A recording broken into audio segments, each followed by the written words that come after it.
my first week's training is out of the way. I think it was quite productive. I'm happy with how it went. I did 3 training walks this week. They were 3 consecutive training walks. Because it's still dark of an evening, I decided to do the training walks around the NSC, so around the perimeter of the NSC. I was quite concerned before I started that it would be quite boring because it's literally going round and round in circles. The first 2 walks I did it for an hour, and the third walk I did for an hour and a half. But actually it was quite good, it was quite productive. And the reason for that was because I took the opportunity to practice my technique. So I was practicing the pacing that felt comfortable to me, and obviously to check what sort of pace that was, because I had no idea.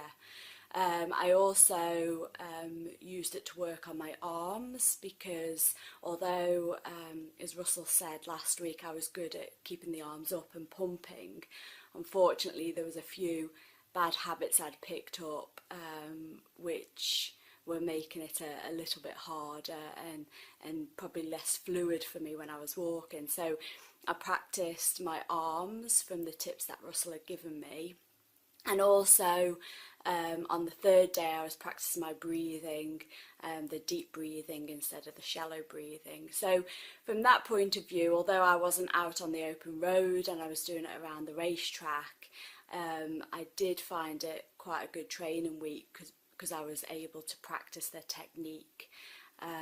So yeah, very happy with the first week. Yeah. So in this week's video, I'll just do a quick recap of Shelley's training. 3 walks this week, all of which were on consecutive evenings, and all of which were done around the perimeter road of the National Sports Centre in Douglas. 2 primary reasons why she did it around the NSC rather than being out on the roads. And firstly, it was safety, because she was doing it early evening. It would have coincided with our sort of rush hours, and it's safer to do it around the NSC. And secondly, what I wanted her to do was to do another hour on each of the first 2 walks, just so that she could get a comparison really with the pace that she did last week on her very first training walk, when she went out on the roads, which naturally had ups and downs. So I think it was quite an interesting thing for her, because the pace that you get obviously when you're just walking on the level compared to the pace that you will be doing out on the course when you're doing the proper event is somewhat different. Clearly, being on the level, it's a lot easier in terms of being able to keep a certain sort of rhythm, as opposed to the ups and downs where your speed will naturally vary. Last week when she was out on the road, if you remember, she did 4.35 miles in the hour, and on the first evening this week she did 4.8. The second day it was 4.84, and just generally you can see just from that her pace was half a mile an hour faster around the NSC.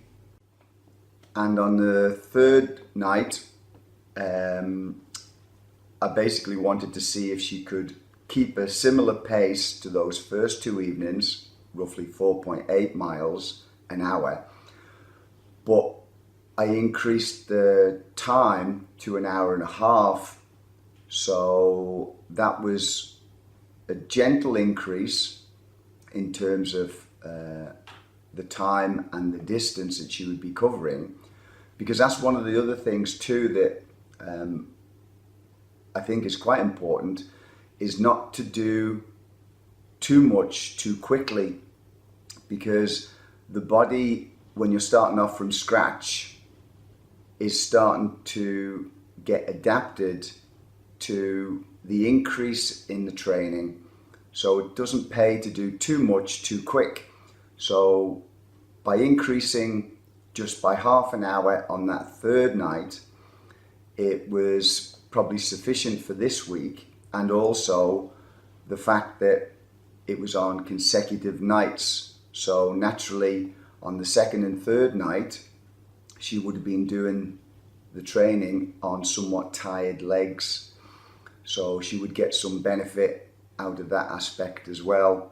And on the third night, the distance she did was just marginally over 7 miles.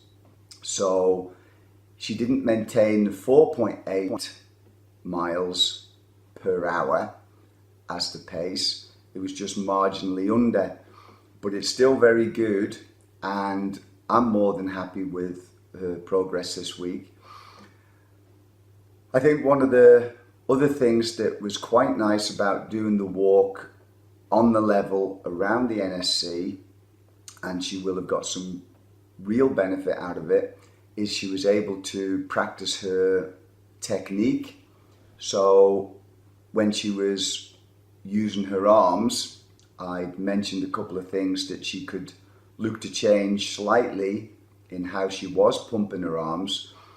And those two things are basically not to swing the arms across the front of the chest. So whereas before she would have a tendency, particularly her right arm, to go across the chest like that, I told her to keep the imaginary line down the center of her body and not to go beyond the center line of the body. So not keeping the arms perfectly straight, but keep it comfortable and allow the arms to come towards the center of her body. And then the second one was in relation to the actual movement of the arms, because the arm is naturally like a pendulum. It'll swing, but you don't have to force it up and put effort into swinging the arm up.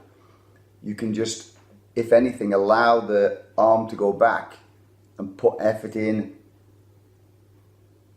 as it goes back.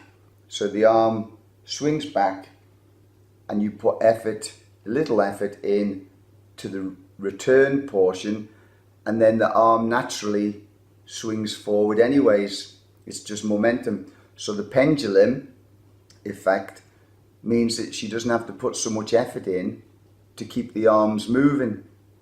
So that was a couple of things that she was practicing this week. And yeah, overall, I think she was quite happy with it. I was certainly happy with it. And we'll just see how it goes next week now. As I mentioned, one of the things that she won't be doing is increasing the mileage or the time on her feet too much too quickly. But the general plan that I have for her is that one day a week will be the day where the distance and the time on her feet increases, and the other 2 days will be just for the hour. So like midweek, 1 hour each evening to keep the speed element up, and then the third walk in the week towards the end of the week will be increasing the distance. And I remember when I first started, one of the things I came across was a suggestion that you should, as a beginner, not increase your distance more than 10% per week, which I thought was a bit ridiculous because, for instance, if you start off doing 4 miles, you're only increasing to 4.5 the next week, and then maybe you'll get to 5 the week after, and then 5.5, and it would take forever. So I'm not sure the proper rationale for that, but let's just say she will be increasing her distance, but it won't be massive. She may increase by 40 or 50%. So anyway, that's this week's video. Thanks for watching. Catch you next week.